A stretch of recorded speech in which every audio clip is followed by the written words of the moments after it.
Donatismo. Isso aí é muito interessante, essa parte do donatismo. As mudanças que ocorreram na igreja do quarto século produziram diversas reações. Uma delas, nós acabamos de ver, o surgimento do monasticismo. E os donatistas, em particular, eles simplesmente se separaram da igreja. Então começa a haver as divisões. Na verdade já tinha havido, né? O Marcion criou a igreja dele, separada, não é da igreja católica. O Montano também tinha as suas igrejas, que também não fazem parte da igreja católica. Então divisões sempre existiram. Tá? Essa história nunca compre esse papinho de que o catolicismo romano não é como o protestantismo, que é cheio de divisões. O catolicismo romano sempre teve divisões e continua tendo. Ele é dividido internamente, completamente. Então nunca comprem esse papinho aí, que não dá para acreditar. Tá? O donatismo então foi esse movimento de separação. E nós vamos ver por que eles se separaram. Todas as controvérsias desse tipo em que há separação costumam girar em torno da seguinte pergunta: o que é realmente a igreja? O que é realmente a igreja? É isso que esses caras se perguntavam. E aí, dependendo da tua resposta, você fica com os outros ou não. Isso continua assim, não é diferente hoje. E tudo começa, gente, com o problema dos pecados depois do batismo. Por isso que eu digo, uma coisa está sempre ligada à outra. Nós já falamos sobre isso, né? O batismo tinha que, lembram? O batismo tinha que ser deixado para bem tarde. E assim se cria por causa do perigo do pecado que você comete depois. O Pastor de Hermas, que era um dos livros que perigou de entrar, lembram? Perigou de entrar no cânon. Esse livro, Pastor de Hermas, ele dizia que só um pecado grave pode ser perdoado depois do batismo. Só um. O que é um pecado grave, né? Aí começou, né? Aí o Orígenes disse que idolatria, adultério e fornicação não poderiam ser perdoados. O Tertuliano começou um pouquinho mais brando, mas mais tarde ele já radicalizou. Adúlteros e fornicadores não tinham perdão. Interessante que hoje nós vivemos dias em que é comum, a gente sempre comenta aí, de ter retiros nas igrejas evangélicas em que o namorado e a namorada dormem juntos. Seria bom eles conhecerem um pouquinho de história da igreja e ver que não se pensou sempre assim, que você pode brincar com esse tipo de coisa, né? Na verdade, se na opinião desses pais da igreja, que eram líderes das suas igrejas nas suas cidades, você comete um pecado desse tipo, desculpe, mas você está perdido para sempre. Não há mais perdão para você. Claro que isso aí levava a uma seriedade um pouquinho maior. Normalmente os pecados sexuais costumavam ser imperdoáveis, tá? Nessa época. Mas surgiu um outro tipo de pecado motivado pelas perseguições. Lembram das perseguições? Nós já vimos. Especialmente as perseguições sob Décio e sob Diocleciano, que foram as perseguições por todo o império. Surgiu um outro pecado chamado de apostasia. O que aconteceu? Vamos falar primeiro do Décio. Que ano foi as perseguições com Décio? Quem lembra? Não lembram? Ninguém? No ano 250. Foi uma perseguição que durou, foi relativamente curta, mas extremamente feroz. 1 ano e meio. 1 ano e meio. Nessa perseguição você tinha que sacrificar aos deuses e ao imperador, senão você era morto. E nessa perseguição do Décio, muitas pessoas sacrificaram aos deuses. Cederam. Muitos cristãos. E muitos também subornaram autoridades para não sacrificarem, mas dizerem que tinham sacrificado, né? Para a igreja é a mesma coisa. Se você sacrificou ou pagou alguém para não sacrificar, de qualquer maneira você não testemunhou a fé e você é um apóstata. E aí a perseguição passou. E aí boa parte dessas pessoas, o que aconteceu com elas? Elas se arrependeram do que tinham feito. E aí elas voltam para as igrejas. O que fazer com elas? Gente, pensa bem. Vamos colocar as coisas em perspectiva. A gente tem que refletir essas coisas. Pensa a nossa igreja. Há uma perseguição violenta. Alguns de nós permanecem firmes, outros cedem. Certo? E não dá para adivinhar quem permanece firme e quem cede, porque isso aí é só na hora, né? Pedro era também para ser a rocha e na hora cedeu. Certo? Só que acontece o seguinte. O Moisés, por exemplo, permaneceu firme. Só que ele viu o Rafael e a Alexandra serem mortos pelos leões. Ele viu a Regina pegar fogo, a irmã dele. E agora vem esses caras aí querer voltar? Não. Sabe, é um perdão difícil. Dá para perceber? Dá para entender? É um perdão difícil. Né? Moisés com as costas rasgadas, ele não foi morto por algum motivo, mas foi chicoteado, foi torturado. E agora essa turma quer voltar. Agora acabou a perseguição, aí eles voltam. Isso foi um problema sério para a igreja. Sério. Como tratar isso aí?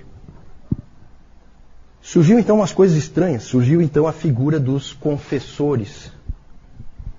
Vou usar a ilustração que eu usei há pouco aqui, que eu acho que é interessante. O que é um confessor? Confessor é um indivíduo que permaneceu firme, mas por alguma razão não foi morto. Na minha ilustração seria o Moisés. Os outros foram mortos, ele não. Mas ele ficou firme. É que a autoridade lá na hora resolveu não matá-lo, não sei, por algum motivo. E ele então passa a ser um confessor. E aí começou a circular no meio das pessoas, na cabeça das pessoas, que quem poderia perdoar o pecado de apostasia eram os confessores. Então começou a se procurar esses indivíduos. Então Moisés seria procurado pelos apóstolos para que eles conversassem com ele e ele perdoasse.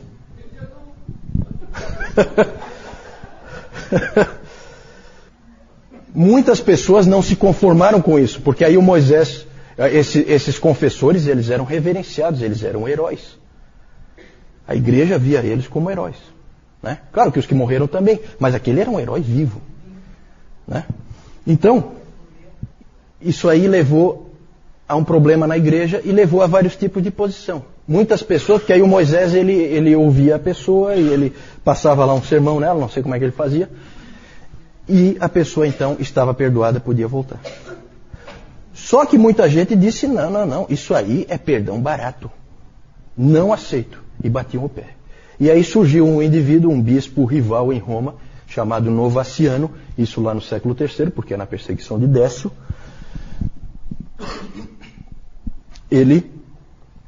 Esse Novaciano bateu o pé e disse, o ponto básico, né, do que ele ensinava, é que os que haviam cedido não podiam ser aceitos de volta. Nenhum. E a igreja novaciana espalhou-se por muitos lugares e passou a ser uma igreja separada. Houve uma divisão em torno desse aspecto. Né? Ali a gente põe donatismo, porque o donatismo é parecido, só que veio depois. Já vou falar disso. É que o donatismo é maior. Mas o novacianismo é parecido, mesmo fenômeno. E aí quem se envolveu muito nessa discussão foi Cipriano, bispo de Cartago. O Cipriano, ele escreveu muito e ele disse o seguinte, não, as pessoas devem ser disciplinadas e aceitas de volta se estiverem realmente arrependidas, mediante disciplina. Normalmente essa disciplina é a excomunhão, o indivíduo fica fora da ceia. Lembram da ceia? A ceia é separada. Então você deixa de ser dos fiéis, você não entra mais lá. Mas você volta a ser aceito como cristão, você agora vai ser, por um bom tempo, você vai ser reanalisado, vai alguém encostar em você, vai te orientar e tal, vai fortalecer a tua fé. Esse era o pensamento que o Cipriano tinha. Só que ao mesmo tempo o Cipriano dizia, isso vale para os cristãos comuns, não vale para os bispos e presbíteros. Bispo e presbítero tem que ser um homem espiritual. Se não é espiritual, se foi lá e sacrificou para deuses, um abraço, até logo. Nisso o Cipriano conseguiu desagradar os dois lados, porque daí ele não ia nem para um lado nem para o outro. Né? Mas foi importante o que ele escreveu, né? Foi conduzindo a discussão. Ele dizia que deveria... Bom, já falei isso. Em 303 começa a perseguição sob Diocleciano. Essa dura 10 anos. E essa era uma perseguição diferente. Em vez de você sacrificar para os ídolos, o que você tinha que fazer era trazer as escrituras que você tivesse em casa, para serem queimadas em praça pública. Você trazia, entregava, e aí isso era queimado. Né? E você não era morto. Porque eles entendiam que se você entregou, você não é um cristão realmente. E muitas pessoas cederam. Essas pessoas foram chamadas de traditors. Os traditors. Que vem de tradere, que era trazer, entregar. Pessoas que entregavam. Daí vem o nosso termo traidor. Traidor. Traidor vem dessa palavra. Traidor vem desse evento histórico. Certo? É o indivíduo que vem e entrega aquilo que não era para ele ter entregado. Né? Os traditors. E aí o problema se repete. O que fazer com os traditores? Porque agora é em outra época, tá? Nós falamos de 250, perseguição sob Décio, agora é outra época. Mais de 50 anos depois. Perseguição sob Diocleciano. Só depois de 10 anos parou a perseguição. O que fazer com os traditores? O líder dos linha dura dessa vez chamava-se Donato. Era um bispo rival em Cartago, não em Roma, como Novaciano. E ele dizia, não tem como voltar, não aceito nenhum. E aí se criou então, ele se separou e se formou a igreja donatista, que era separada. E é interessante que é a igreja separada mesmo, tá? Em Hipona é a cidade do Agostinho. Agostinho foi bispo de Hipona. Na mesma rua de Hipona ficava a igreja do Agostinho e um pouquinho adiante a igreja donatista. Eram igrejas separadas. Certo? E essa igreja ela se espalhou principalmente no norte da África. E é interessante porque isso aí acabou havendo uma situação tão... acabou misturando elementos políticos, tá? E aí se surgiu, inclusive, uma guerra. Essas guerras religiosas, nunca acreditem que ela é puramente religiosa, tá? Quando você vê lá os irlandeses lá, os protestantes e os católicos e tal, nunca creia que aquilo ali é realmente uma guerra religiosa, tá? Sempre tem um elemento político por trás daquilo, tá? E ali também havia elementos políticos. E o interessante é que começaram a surgir donatistas radicais, conhecidos como circunceliões. Os circunceliões, alguém já ouviu esse nome, circunceliões? Os circunceliões, eles eram uns tipos esquisitos, eles viviam em tendas e eles consideravam o martírio a principal virtude cristã. E eles atacavam ferozmente os católicos. Católicos não entenda como católico romano, tá? Os católicos são a igreja única. Eles atacavam ferozmente os católicos, destruíam as igrejas dos católicos, matavam os católicos, eles eram violentos. Só que muito fiéis ao Senhor, né? Porque é interessante que eles achavam que o Senhor tinha proibido de usar a espada. Eles achavam que na palavra proibia, por causa daquela coisa de embainhar a espada, que não era para eles usarem a espada, né? Então eles não usavam espada, mas usavam porrete, cacetete, tá? Coisas que o Senhor Jesus não tinha dito absolutamente nada a respeito, certo? Então vocês imaginam como que era a situação ali. O Agostinho participou ativamente de... Pode passar isso eu acho que... Isso aí mesmo, os traidores. Perseguição sobre... Aí está errado, né? Não é Domiciano, é Diocleciano. Tá? Tem um erro aí. Isso. Pode voltar?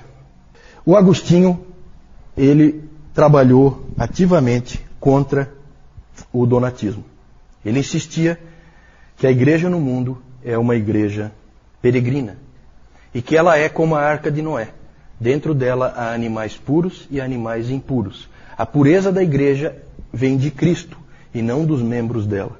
Isso Agostinho bateu muito nessa tecla e ele sonhava muito em ver a igreja de novo sendo uma só, porque a igreja dividida gerava todo tipo de problema, inclusive depois problemas em questão de batismo.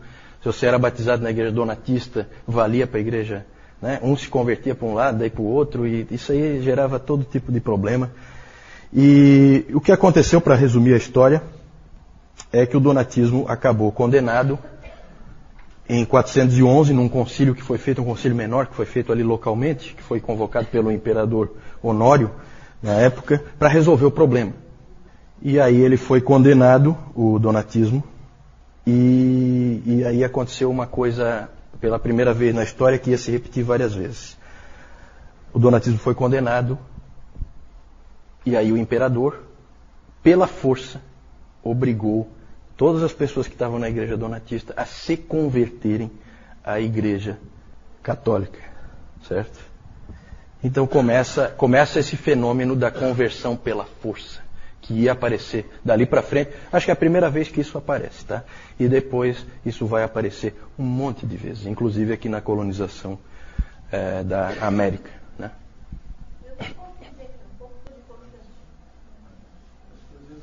Isso é antes. Isso é antes. Como eu disse no domingo passado, né, nós não estamos colocando cronologicamente. Por que está colocado aqui a perseguição do Décio e do Diocleciano, e aí a reação da igreja. Por que está colocado aqui? Porque o grande combatente do donatismo é Agostinho, que é posterior ao... Na verdade, onde colocar o donatismo? É difícil, por quê? Porque o donatismo começa ali, no século IV, certo? Em 303 começam as perseguições, em 313 cessam as perseguições. Acho que as datas não são exatamente essas, mas a igreja donatista, ela persistiu até a invasão muçulmana do norte da África no século VII. Então, onde que nós vamos encaixar? Na verdade, por que foi encaixado aqui? Foi encaixado aqui porque Agostinho é o grande combatente disso aí, certo? Então é só para agrupar. É como também quando nós falamos do Benedito. Nós trouxemos o Benedito um pouquinho para trás, a regra é de 540. Mas é só para encaixar num determinado tema, tá? É só uma questão de organização. Mas você tem razão, realmente